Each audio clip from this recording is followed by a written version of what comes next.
sector-specific La République policies. centrafricaine However, their exhorte effectiveness l'ONU à œuvrer depends on davantage climate en funding, faveur de la mise en which œuvre is du still nexus unreliable. climat, paix et développement The Central African par Republic la would like to urge the création d'une United Nations to synergie do more to entre implement adaptation the climate climatique peace and et development consolidation de la nexus, paix, establishing synergies afin between d'absorber de manière adaptation and holistique peace les building, vulnérabilités so as liées to au changement holistically climatique address the ainsi que la vulnerabilities fragilité linked et to les risques de climate conflit. change, other Monsieur le vulnerabilities, Président, and the risk of conflict. le monde se rapproche Mr. President, dangereusement du gouffre.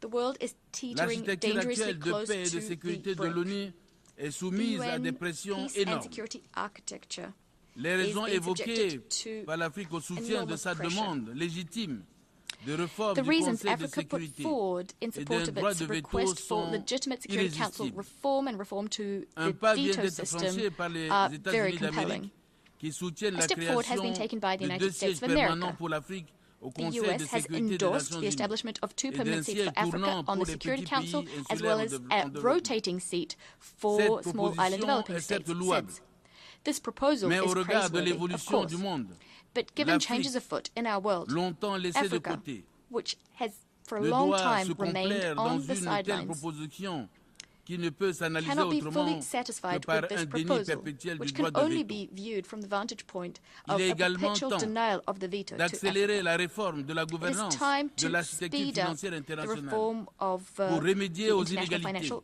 architecture, so as to mobiliser les remedy financements inequality, adéquats pour to atteindre mobilize les ODD, adequate funding for the achievement of the répondre aux besoins de SDGs, to financement des meet the pays en financing développement, needs of developing countries, réformer la mise en to be œuvre able to et le respect reform des accords the implementation multilatéraux of and compliance sur l'environnement, with multilateral afin de environmental concrétiser agreements, notre ambition commune de which will protéger help la us planète. to make our common ambition Monsieur le of Président, protecting the planet a reality. Les démographes Mr. estiment President, qu'en 2050, demographic la estimates moitié indicate de la that jeunesse in mondiale 2050, vivra en half Afrique of the world's global et la youth moitié will des live in 54 Africa. pays africains auront Also, vu leur half of population quasiment Africa's doubler. 54 countries would have Je seen their salue populations Le almost pacte double. de l'avenir I auquel sont applaud the annexés Pact for the le pacte Future, numérique mondial as well as the Global et les Digital Compact déclarations sur les and the générations Declaration futures on Future adoptées lors du Generations, sommet de l'avenir.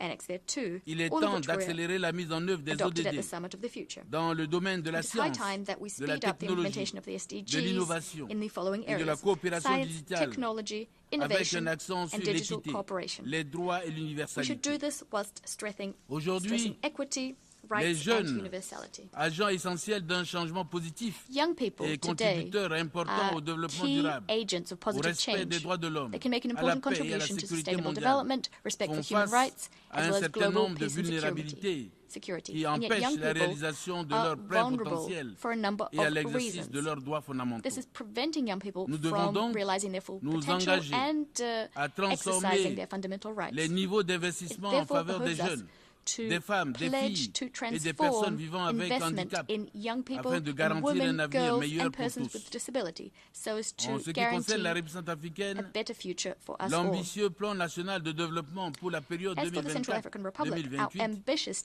établit un meilleur équilibre 2024-2028 National entre les Development besoins Plan et intérêts des strikes a générations better présentes balance et between the futures needs and interests of en present retenant and comme future l'un de ses axes generations. stratégiques It does this le by making développement du capital human humain. capital development one En of the plan's terminant, strategic Je pillars. souhaite que l'esprit qui a To conduit à la conclude, création de I l'ONU hope that the spirit that continue prompted sans the relâche establishment of the United Nations d'exercer son will influence tirelessly prevail, et aider à créer un climat thereby qui helping to permettra create de a résoudre fertile le atmosphere problème for des resolving the atteintes problems à la paix et à la plaguing sécurité internationale, international peace and au développement security, durable d'une manière sustainable satisfaisante pour toute development, l'humanité. and this for the benefit Je of vous all remercie. humanity. I thank you.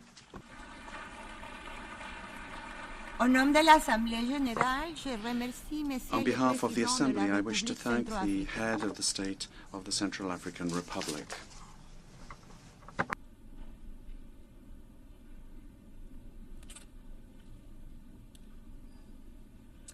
La Asamblea escuchará The Assembly ahora will hear an un address discurso del by His excelentísimo Excellency señor Mahmoud Mahmoud Abbas, Abbas, President of del Estado the State of de Palestine. Pido a I protocolo request protocol que acompañe to a escort su His Excellency excelencia, a quien invito a and invite dirigirse him a esta to address the asamblea. Assembly.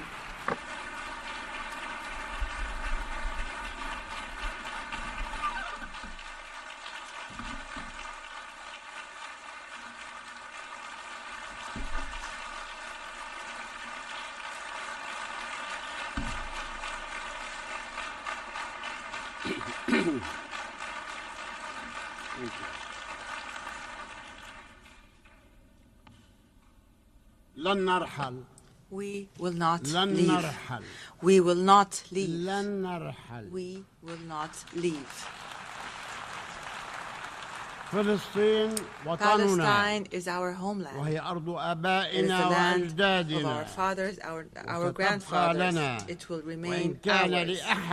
And if anyone were to leave, it would be the occupying usurpers.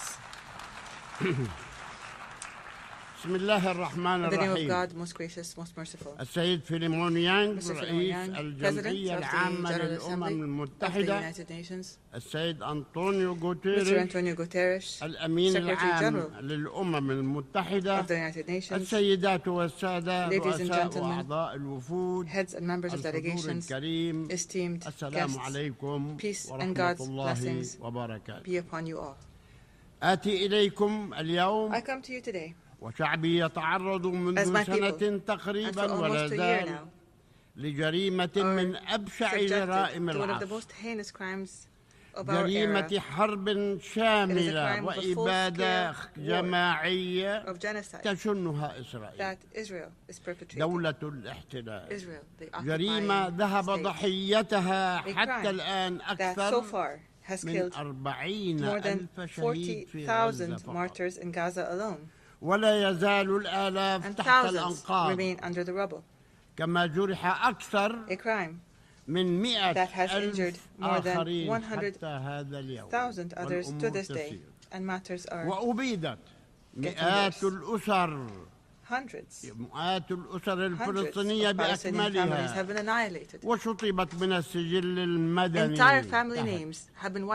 أكثر من 100 عائلة شطبت من السجل المدني لم تعد موجودة، كما فقد الآلاف أرواحهم بسبب انتشار الأمراض والأوبئة ونقص الدواء والماء، فضلا عن أن أكثر من 2,000,000 فلسطيني في غزة نزحوا من بيوتهم لمرات عديدة بحثا عن الأمان من عمليات القتل الممنهج التي ينفذها جيش الاحتلال الإسرائيلي، ومع استمرار الحرب العدوانية لا يزال يقتل كل يوم العشرات ويجرح أضعافهم من أبناء شعبنا المكلوم في قطاع غزة وفي الضفة الغربية وفي القدس.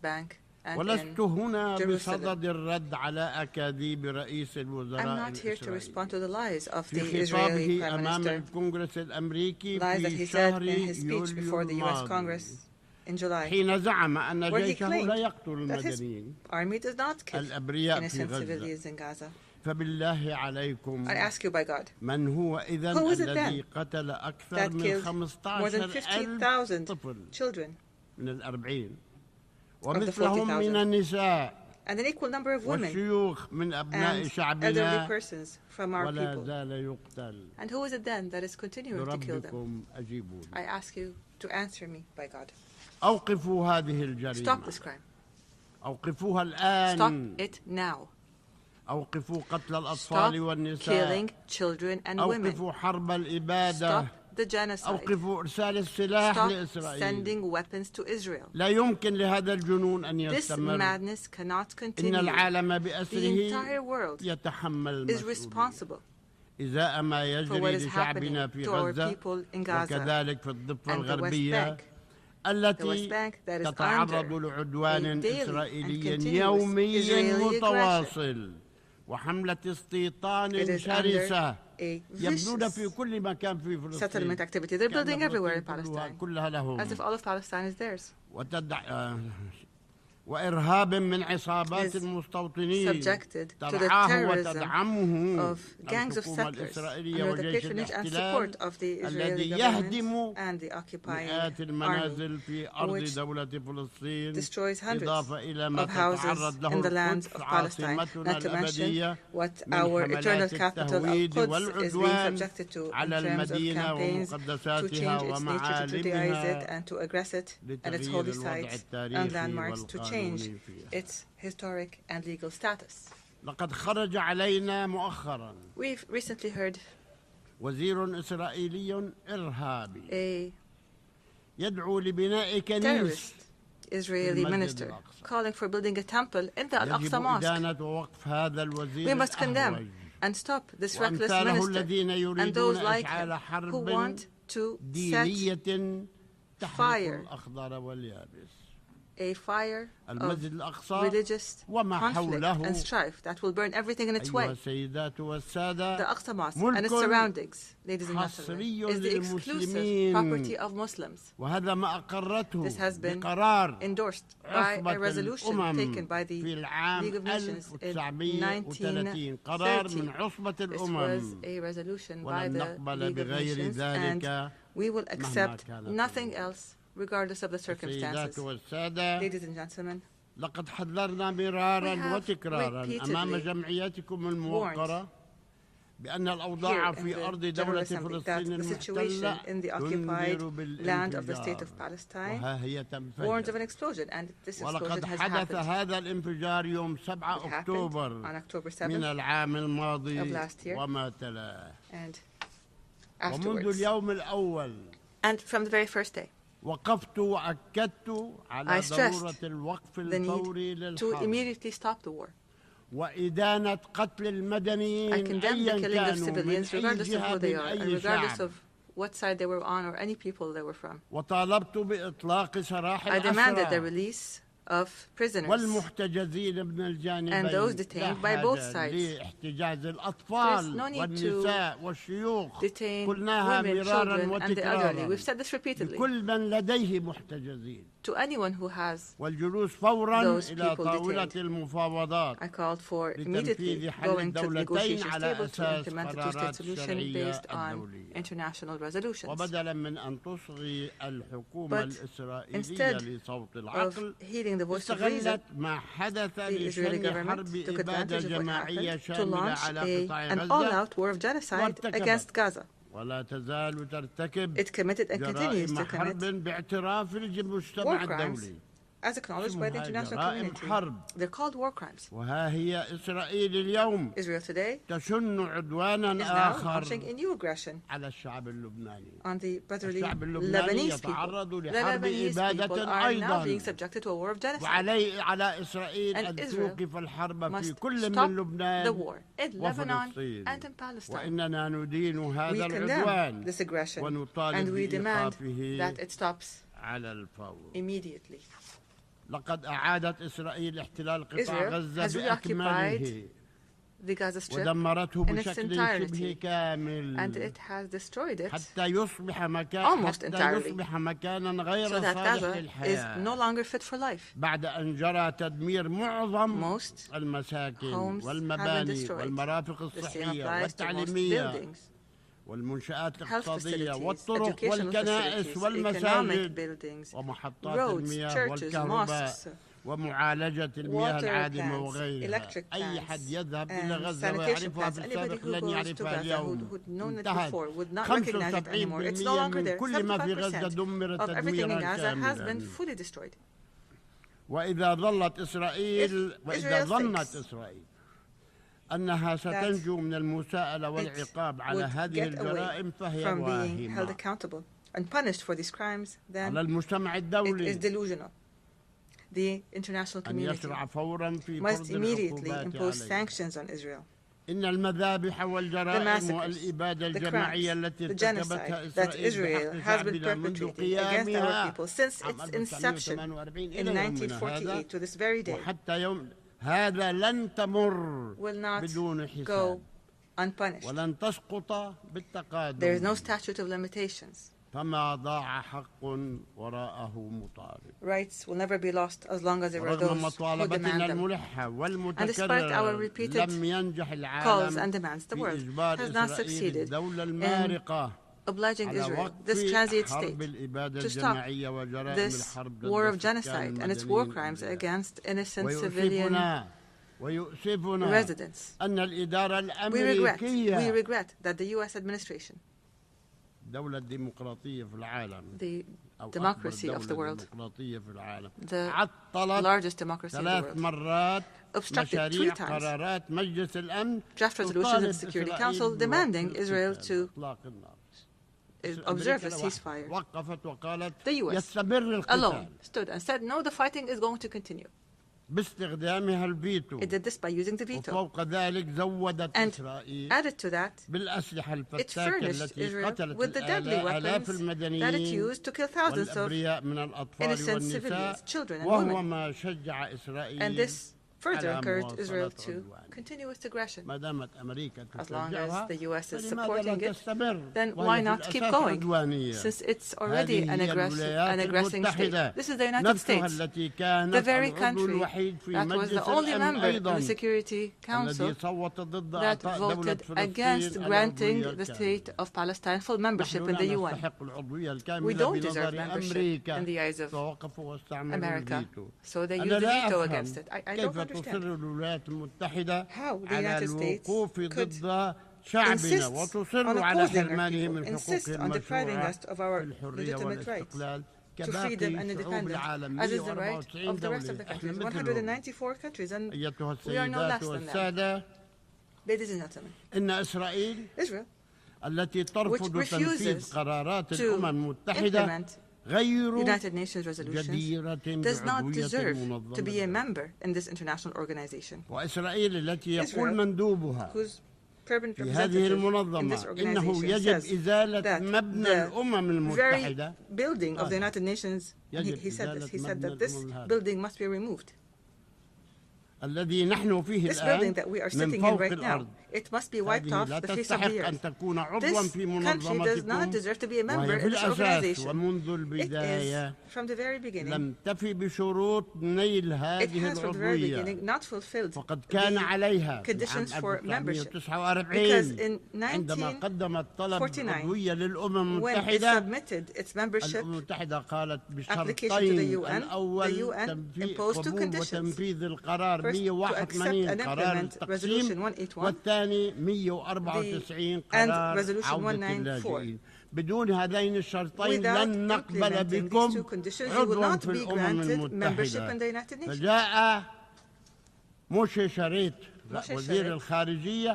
The foreign minister at the time wrote a pledge.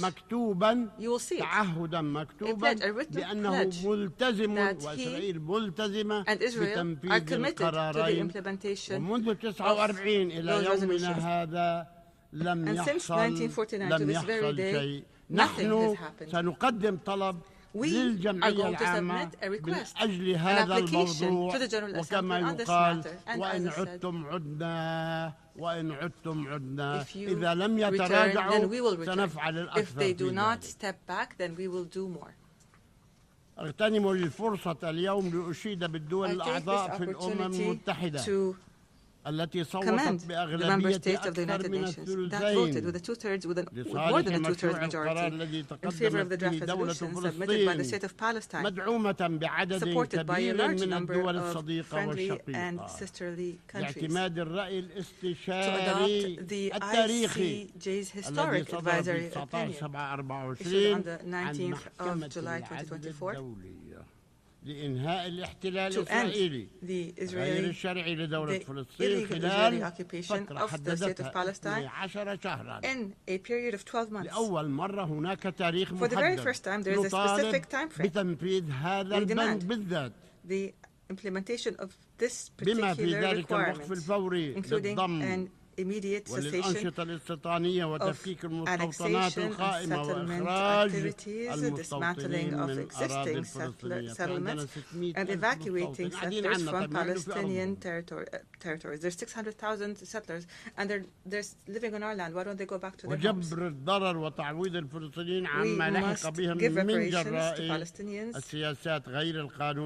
and for damages that were a result of the unlawful policies and the practices of the occupation and many other such issues that were mentioned in the ICJ's advisory opinion. We want what the ICJ stated and what the entire world accepted in the General Assembly with a vast majority. that far exceeds a إننا two-thirds نعول majority. كثيرا على قراركم. And Israel must be made هذا الذي to implement يجسد it. الإرادة الدولية We rely ومبادئ on this القانون الدولي resolution, وعلى which is the الآليات embodiment التي of international اعتمدت will في and هذا the principles of الشأن international law لضمان and التنفيذ. the mechanisms that were نتمنى adopted in this أن regard to ينفذ guarantee implementation. هذا We hope القرار that this من resolution قرار would be التي implemented. اتخذت Of the بحق 1,000 الشعب resolutions الفلسطيني منذ taken 48 on the اليوم Palestinian ولم people since ينفذ منها قرار. 1948 until this very day, and not a single one has been والسادة، implemented yet. إنني Ladies أشعر and اليوم gentlemen, today بالامتنان I feel أيضا very grateful as well. وأنا أرى As هذا I التحول see this الكبير large, great shift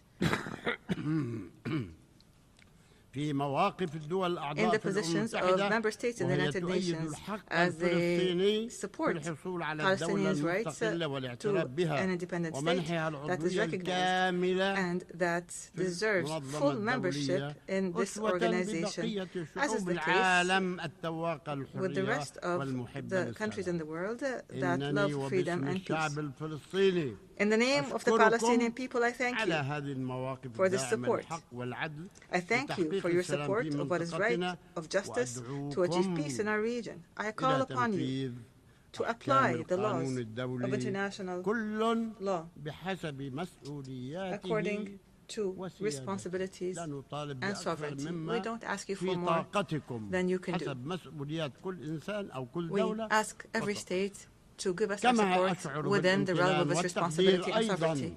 I also express our gratitude and appreciation for the demonstrations that spoke against the genocide in Gaza and that supported Palestinian rights that have been taking place throughout the world, including the American people. And I acknowledge the American people are marching in the streets in these demonstrations, and we are grateful to them. We appreciate what is happening in European countries and the noble supporters that come to Palestine, risking their lives as Israelis attack them. And here, I would like to make special mention of the Turkish-American martyr Aisha Noor, killed by the occupation army in cold blood. I say to those, the Palestinian people will not forget your honorable stand. وسوف We will remember نذكركم you بكل فخر proudly واعتزاز يوم يزول الاحتلال the occupation ويحظى شعبنا بالحرية is eliminated والإسلام. and when our people أيتها enjoy السيدات freedom and والسادة، independence. Ladies and كثر في gentlemen, الآونة الأخيرة الحديث recently عن there was اليوم much talk التالي. about the next day, but the day ماذا after. نريد أن نفعل في اليوم What shall we التالي؟ do ما هو on the ما day هي after? سياستنا What is our لليوم policy التالي؟ for the day after?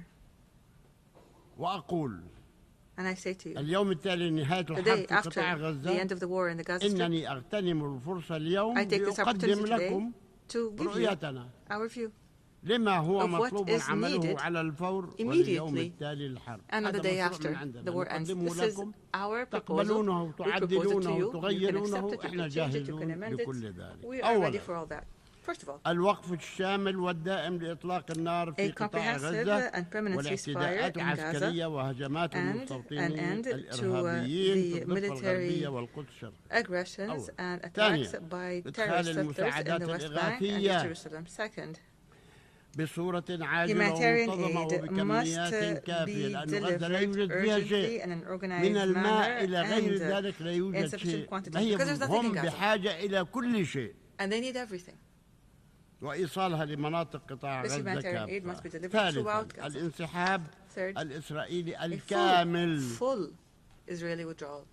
من قطاع From the غزة Gaza ورفض Strip. إنشاء مناطق عازلة We أو refuse اقتطاع the أي جزء establishment من of buffer أراضيه. zones قطاع غزة or كله taking على any بعضه part 7 from كيلو Gaza. في 40 كيلو. Gaza is إسرائيل only بدها 7 هاي شعب kilometers by بلون 40, وشعب and بلون Israel wants وشعب to cut بلون. it up. It wants to لن be serious peace نسمح there, and بأخذ we will not سنتيمتر allow واحد a منها. single centimeter of Gaza to be ووقف taken. إجراءات التهجير We demand that we القسري stop the forced داخل قطاع displacement غزة أو inside the خارجه Gaza Strip وعودة or outside the النازحين Gaza Strip. إلى We demand مناطق the return سكنهم of those وتوفير displaced المأوى لهم. to their homes الهدف or to have and to have نتنياهو هو housing تهجير provided to أهل them. الضفة وأهل Netanyahu القطاع wants هؤلاء لمصر the West Bank وهؤلاء إلى and the Gaza الأردن strip people to be displaced, to be evacuated to Egypt and to Jordan. We refused. The Jordanian and Egyptian governments, and I thank them for this, said we will not allow the displacement of any Palestinians and eviction of the Palestinians from their lands.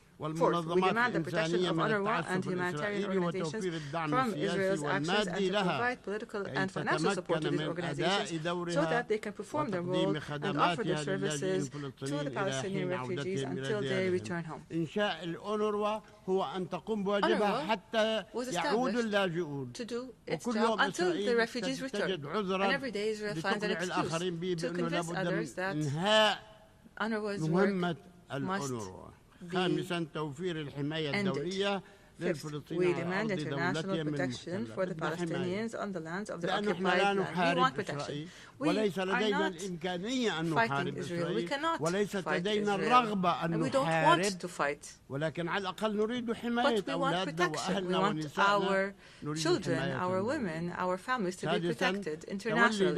Sixth, Palestine, the state of Palestine must shoulder its responsibilities in the Gaza Strip and impose its full mandate on it and jurisdiction on it, including the border checkpoints, especially that of the international border between Egypt and Palestine as part of a comprehensive plan. This has existed before and must return to the way it was. Seventh, and within the context of within the context of a comprehensive national reform process. This is a process that we're undertaking, and most countries have reviewed it, supported it, confirmed it, and thanked the Palestinian government for it. And hopefully we will continue with this process till the very end. In terms of this process, we will construct our infrastructure and state institutions destroyed by Israel. We will revive the economy and establish sustainable development and rebuild the Gaza Strip. And we will hold the state of Israel fully responsible.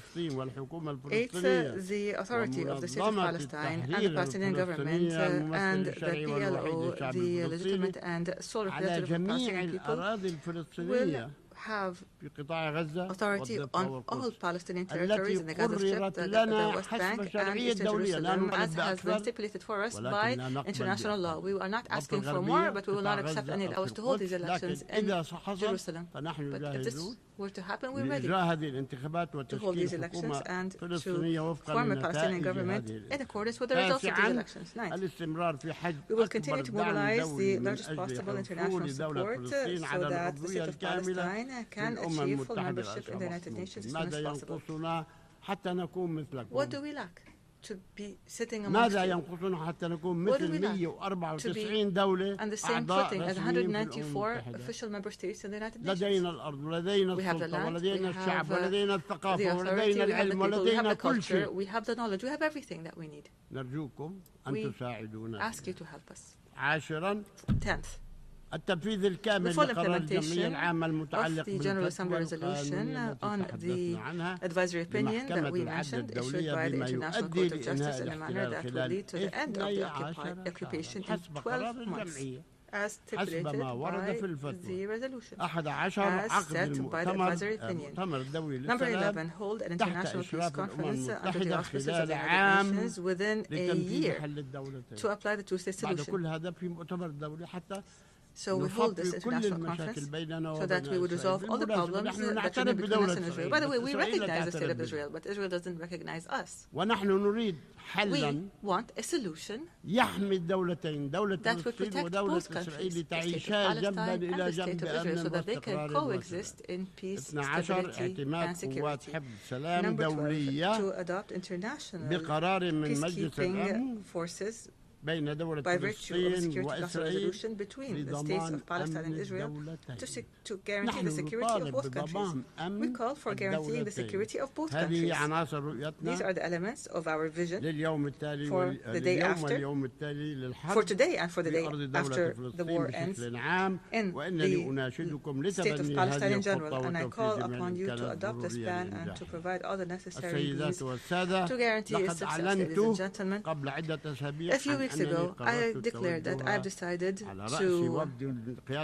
lead a Palestinian delegation to the Gaza Strip, so that we can stand by our people who have been exhausted by the Israeli genocide war. I call upon you to support this decision by issuing a United Nations resolution by the United Nations here, by pressuring the occupying government so that it would not obstruct this effort.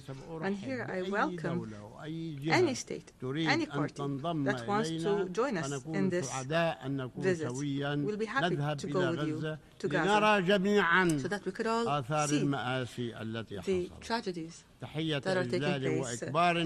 I salute our heroic people that are sacrificing all that is precious for Palestine. In the Gaza of sacrifice, in the West Bank of solidarity, of Al-Quds, which is our crown jewel, and our capital. We salute our people in the diaspora, in the refugee camps, to our brave prisoners in Israeli prisons. 6,000 prisoners. Israel arrests whoever it wants. Those prisoners whose dignity is being violated every day. Palestine will be free. It will be free despite anyone who objects to that.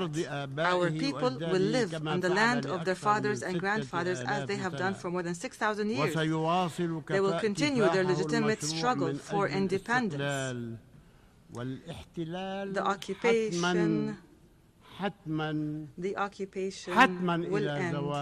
will end. God's and peace blessings be upon you.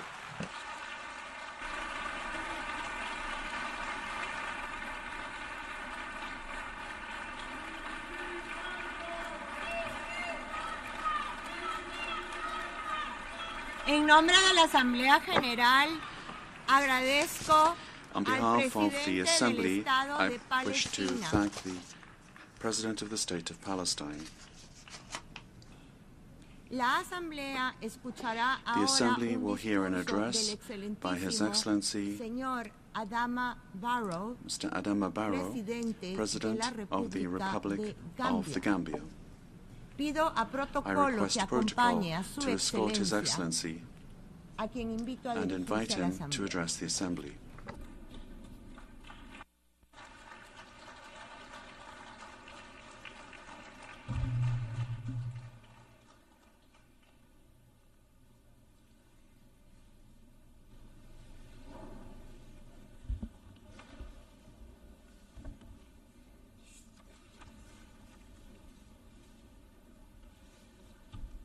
President of the 79th session of the UN General Assembly,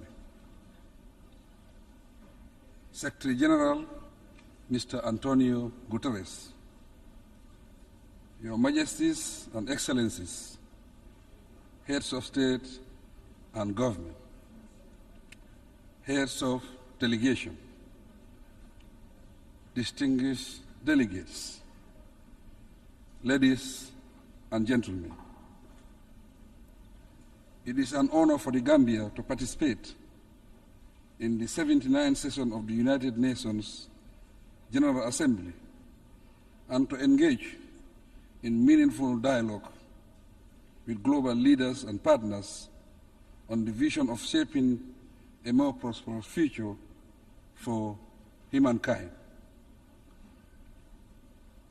Your Excellency, Mr. President, allow me to express my heartfelt congratulations to you on your assuming the role of President for the 79th session.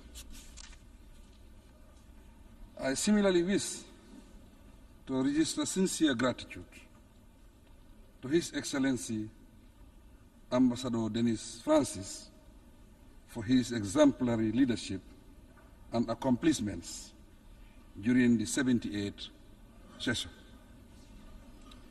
Mr. President, as we undertake to chart the future we envision, we welcome the initiative presented by Secretary General Guterres at the summit of the future under the theme multilateral solutions for a better tomorrow. My delegation firmly believes that the path to a better tomorrow lies in multilateralism and closer international cooperation. Through our collective responsibility and inclusive participation, we can decisively confront and overcome our challenges and bottlenecks. The high-level summit of the future has determined that human actions are largely responsible for the challenges we face today. Therefore, it is within our power to ably address the disasters that continuously trouble our nations. To succeed, however, the international community must recommit to implementing the resolutions of the Summit of the Future to tackle such critical global challenges as climate change, poverty, transitional crimes, and conflict. These incidents underscore the urgent need for comprehensive reforms within the United Nations system, particularly the UN Security Council and the international financial institutions. We must equally strive for a more representative, just and inclusive United Nations to shape the world we so dearly want. Mr. President, the Gambia's perspective on the theme leaving no one behind, acting together for the advancement of peace, sustainable development, and human dignity for present and future generations, aligns closely with the principles and aspirations of Agenda 2030 for sustainable development.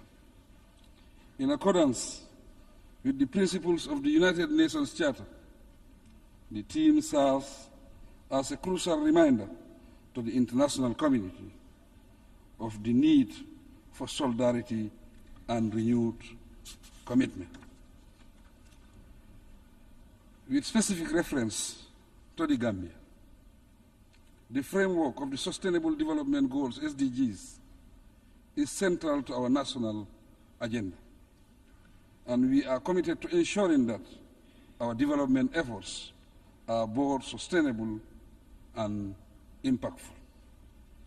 Like many least developed countries, LDCs, the Gambia faces huge challenges that pose serious threats to our survival as a nation, hence requiring collective international efforts to resolve. Consequently, the global community needs to assist the least developed countries, especially to address the burden of inequality, build more robust economies, and create policy space for economic growth. To tackle the debt burden and internal state weaknesses, we need to increase investment in capacity building. Also, we must jointly endeavor to bridge the digital divide and support technology transfer to advance development.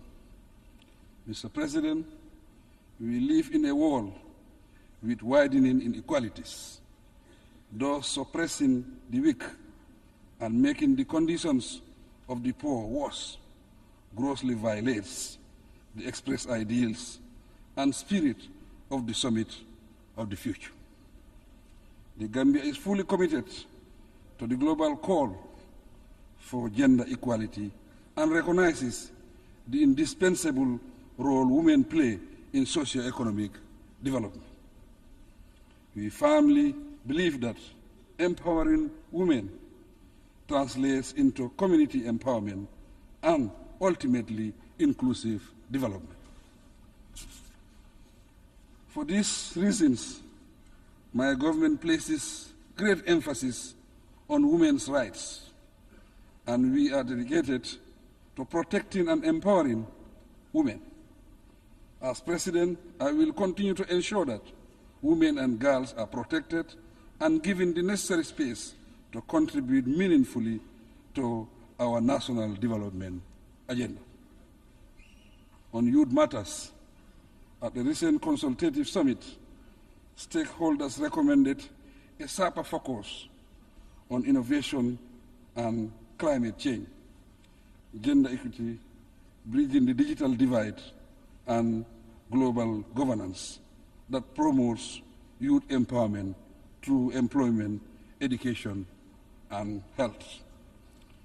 The summit's recommendations will inform endeavors to fill policy gaps and expand funding opportunities for better youth engagement. Furthermore, my government commits to aligning our national priorities with global benchmarks and in partnership with youth-led organizations and other stakeholders. We also resolve to use transformative solutions to create greater opportunities for all. Mr. President, the Gambia believes in collective international efforts to combat global challenges.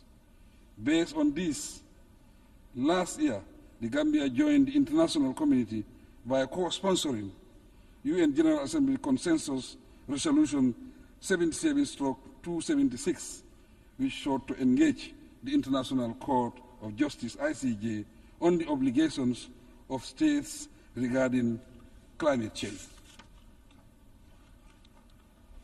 Last August, the Gambia submitted its written statement to the ICJ, and we look forward to participating in the oral hearings later this year in The Hague.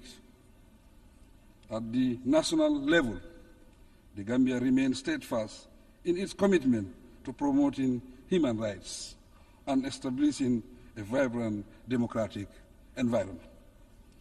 The establishment of a National Human Rights Commission and entrenchment of a free, independent, and impartial judiciary provide a solid framework and a sense of security for our citizens, thus ensuring they have a place to seek redress for injustice. I am happy to report that since 2017, the Gambia has neither recorded a single political prisoner, nor has any journalist or human rights activist been jailed in the Gambia.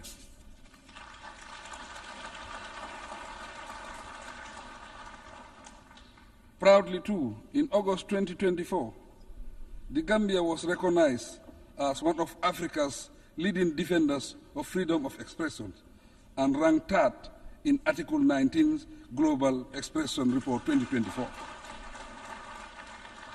We will continue striving to better our situation. Mr. President, as committed advocates of peace and security, respect for basic rights and freedoms, and the application of international law, we stand firmly against injustice, no matter where it occurs. No doubt, as a nation of peace, guided by democratic principles, we have learned valuable lessons to act upon and share. With the help of the international community, we are steadily taking steps to bring closure to the saga of the victims of dictatorship in our country. So far, we have successfully managed the transitional justice and reform processes. Moving forward, we count on your support in the next critical stages of ensuring justice, reconciliation, reparation where necessary. The Gambia will continue advocating preventive approaches to peace building to avert future conflicts. Once again, I take this opportunity to express our appreciation of all the support the UN Peacebuilding Commission has been extending to us. Mr. President, the ongoing conflicts in Palestine, Sudan, the Sahel, Ukraine and Russia, the Democratic Republic of Congo, Libya, and other conflict zones demand the international community's immediate intervention. We must explore all diplomatic means to restore lasting peace worldwide and free all innocent people, particularly women and children, from the calamities of war. We call on the international community to prioritize support for the post-conflict reconstruction of Gaza and the improvement of economic conditions in the West Bank, even though the situation in that region is extremely serious. The intense destruction of lives and property continues. The Israel occupation, expansion of settlements, blockade of Gaza, and restrictions in the West Bank, together with the threat of intensifying the war to a regional conflict, continue to worsen the ongoing tensions in the Middle East. Accordingly, I call on the United Nations, the international community, and the Organization of Islamic Cooperation, OIC member states, to join forces and urgently bring about permanent peace in Palestine.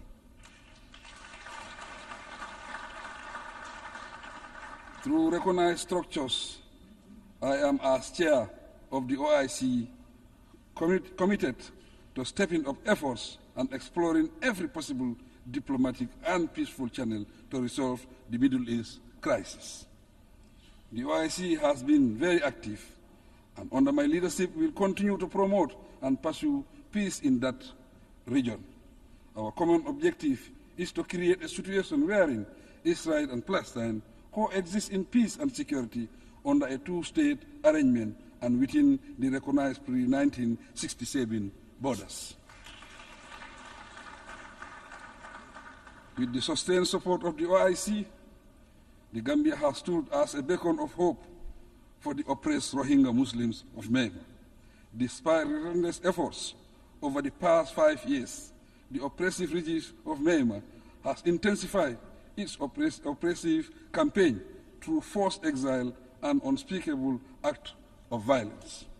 During my current 3-year tenure as OIC chairman, my office will be available also for dialogue to bring lasting peaceful relations between Iran, its immediate neighbors, and our Western partners. Globally, we have the collective responsibility of acting speedily to peacefully address the situation in Palestine, Sudan, Ukraine, and the Sahel region. Mr. President, we commend the efforts of the Kingdom of Morocco and the viability of the Moroccan Autonomy Initiative. The initiative aligns with the principles of the UN Charter, and it provides a platform for all parties involved in the Moroccan Sahara conflict to engage in a UN-led dialogue for a permanent, mutually agreed political solution. With regard to recognition and respect for the One China principle, we continue to stand with China. The People's Republic of China represents renewed hope for global rebalancing towards justice, peace, and development. China's generous support to its southern neighbors through its numerous development cooperation initiatives has proven usefully impactful and strategic. Mr. President, migration has ever been a fundamental aspect of human development, and it significantly contributes to the growth of both home and host countries. The international community should address migration in a regulated manner and decriminalize it. Indeed, human beings should not risk losing their lives in pursuit of a better future. In this regard, the Gambia is collaborating with relevant countries to improve the plight of migrants, although we must discourage irregular migration. We are duty-bound to respect the rights of migrants and ensure they are treated with dignity, Mr. President. We recognize that dictatorship, conflict, climate change, poverty, and lack of opportunities are part of the root causes of migration. Economic sanctions imposed on states also contribute to forced migration. The long-standing U.S. embargo against Cuba is an example. My view is that these embargoes should give way to renewed good neighborliness and cooperative relations between the two nations. The international community should address inequality and compassion and fulfill the commitment to the official development assistance pledge made by donor countries. As regards the original countries of migrants, we must uphold the ideals and principles of democracy, good governance, and wise resource management approaches, Mr. President. In conclusion, the international community must prioritize diplomacy, dialogue, and mutual understanding as we confront challenges of global concern. I also urge the private sector to collaborate with our governments in taking concrete actions towards our common goals. Simple yet impactful steps, such as supporting local initiatives, promoting inclusive policies, and engaging in global partnerships, can make a significant difference in the world order. Despite the challenges we face, there is immense potential for positive change through collective endeavors. Let us embrace a message of hope, resilience, and optimism for the future. Together, we can create a world where peace, sustainable development, and human dignity are not mere dreams, but a reality for all. I thank you for your kind attention. En nombre de la Asamblea, on behalf of the Assembly, I wish to thank the President of the Republic of the Gambia.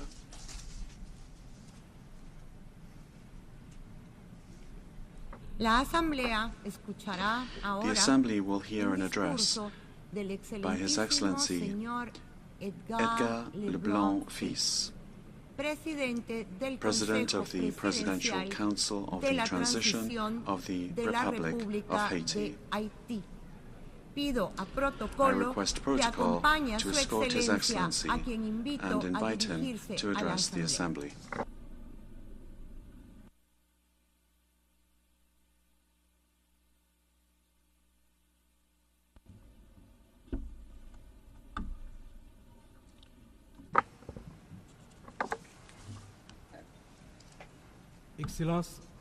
Excellencies, President of the General Assembly, Monsieur le Secrétaire Général des Nations Unies, Secretary General of the United Nations, Excellences, Excellences, Mesdames, Messieurs les chefs d'État et de Heads gouvernement, of State and Government, Mesdames, Messieurs les chefs de Heads délégation, of Delegation, distingués délégués, distinguished chers delegates, compatriotes, dear compatriots, j'ai l'immense honneur I have the de immense représenter honor ici à la tribune de to l'Assemblée represent générale des here Nations Unies at the un General carrefour Assembly particulier de of the son United histoire, Nations, le peuple haïtien, the Haitian digne people et at a fier, particular crossroads qui in malgré our les history. tempêtes de tous We ordres are a a proud toujours people, su se relever. despite all of the Première difficulties, république we've noire du always been monde, able to lift Haïti ourselves porte up. dans ses The entrailles first la black republic fierté in the d'une world, lutte héroïque Haiti pour is la proud liberté that et la of its dignité heroic humaine. fight for freedom Elle and se human trouve dignity. aujourd'hui Today, à un carrefour we décisif. find ourselves at a C'est donc decisive avec le poids de cette crossroads. histoire It is et with the l'espoir weight d'un of this avenir history on meilleur our shoulders that we que je have a m'adresse à hope vous for a better en future. appelant à la solidarité This is how I agissante address you today, de la communauté calling for internationale. solidarity on the part of the international community. Permettez-moi tout d'abord Allow me, d'adresser mes firstly, chaleureuses to félicitations address my warm à vous, congratulations Son Excellence to Philémon you, Yang, Excellency ancien Premier Philemon ministre Yang, du former Cameroun, Prime Minister of pour Cameroon, votre élection en tant and que congratulate you président on your de election cette 79e as President session of the de l'Assemblée 79th générale. session of the General Assembly. Haïti se tient fermement à vos côtés Haiti stands et vous firmly assure by de your tout son side, soutien and we assure you tout au of long our de votre full mandat support throughout your afin de mandate faire de cette session in order to un ensure succès that this pour session l'ensemble de la will be a communauté success internationale. for the entire international community. Qu'il me soit permis aussi de saluer l'excellente qualité I du would also travail like accompli to au cours de la indicate 78e the session par exceptional votre quality prédécesseur, of Son the Excellence, work of your predecessor Monsieur Denis at the Francis 78th de session, Trinité et His Tobago, Excellency Mr. qui Dennis a su Francis of conduire Trinidad and les travaux Tobago, avec dextérité, who sagesse conducted work with et dexterity, leadership, and Je wisdom. saisis I également would cette also like to occasion take this pour opportunity exprimer au nom to du peuple express on haïtien behalf of the toute Haitian notre people gratitude our gratitude to you, Secretary General Antonio Guterres, for your visit to Haiti, your presence on our soil, and your unfailing support for our request to the Security Council, in particular with regard to reinforcement of the national police in Haiti. And for all your interventions in favor of Haiti have been very much appreciated, and we will never forget. I would like to express my extreme thanks to the international community for the support given to my country during these times of crisis. This solidarity, which can be seen through the security initiatives, also those of humanitarian aid and support for development, is very much appreciated. It is through this ongoing cooperation and adapted to our situation that Haiti is becoming stronger, more resilient, and will continue towards development and progress.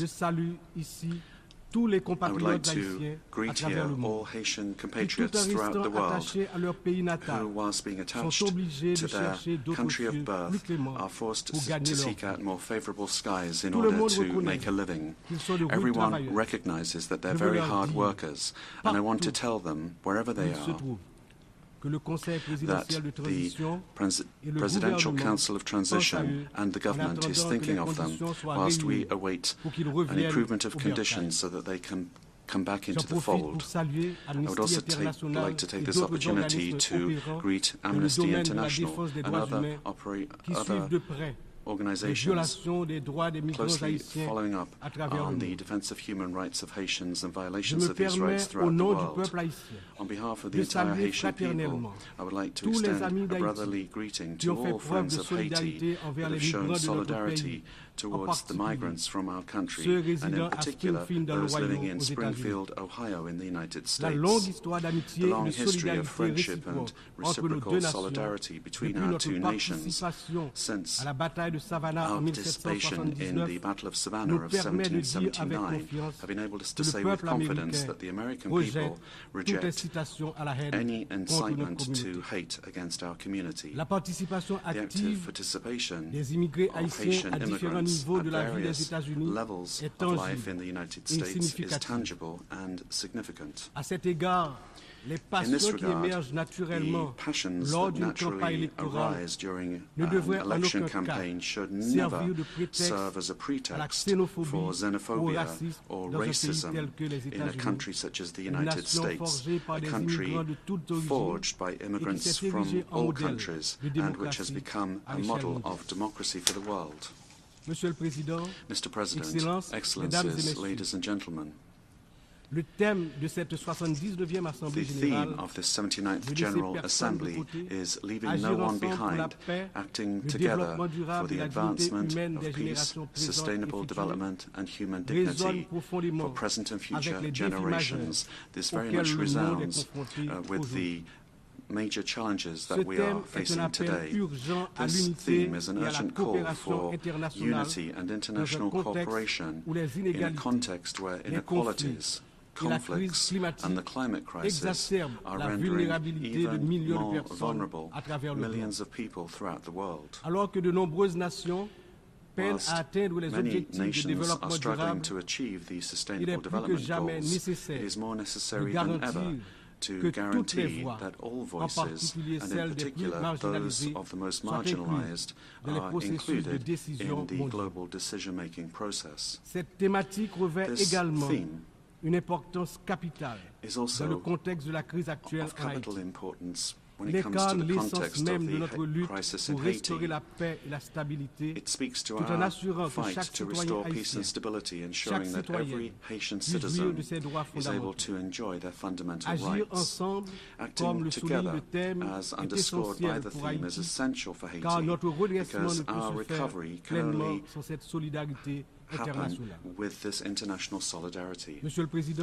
President, Excellencies, ladies and gentlemen, Aujourd'hui, notre monde est confronté à des Today, our défis world d'une is ampleur sans facing précédent. Des unprecedented défis qui préoccupent challenges, profondément challenges l'ensemble de la communauté are of deep internationale. concern to the entire international Les community. Nations Unies, dans leur The mission United historique de Nations, promouvoir in la its paix, historic mission la to promote sécurité peace, et le développement security, durable, and sustainable se retrouve development, en première ligne is in the face front à des crises lines qui menacent non of the seulement des nations crises isolées, that are not mais only l'ensemble de threatening l'humanité. isolated nations, but the Le changement entirety of climatique est humanity. sans doute l'un des Climate plus change grands périls de notre undoubtedly époque. is one of the great perils of D'après les our données time. récentes du groupe According d'experts to recent data intergouvernemental of sur the l'évolution du Intergovernmental climat, Panel on Climate la Change, température mondiale a déjà augmenté d'environ global temperatures have 1,1 already degré increased by centigrade depuis l'ère 1.1 pré-industrielle. degrees Celsius since the Cette pre-industrial élévation a era. provoqué une This increase has intensification led to des an phénomènes increase climatiques in extrêmes, intensification ouragans, of climate phenomena les such sécheresses, as hurricanes, les inondations, droughts and des floods, catastrophes qui affectent disasters which particulièrement particularly les nations les affect plus the most vulnérables vulnerable comme nations Haïti. such as Haiti. En 2023, In le Programme 2023, des Nations Unies pour the le United développement Nations Programme a for estimé que Development plus de 100 estimated millions de that more than personnes 100 million supplémentaires additional risquent people de basculer risk dans la descending pauvreté into poverty d'ici à 2030 between now en and raison des effets 2030 du due changement to the climatique. effects of climate change.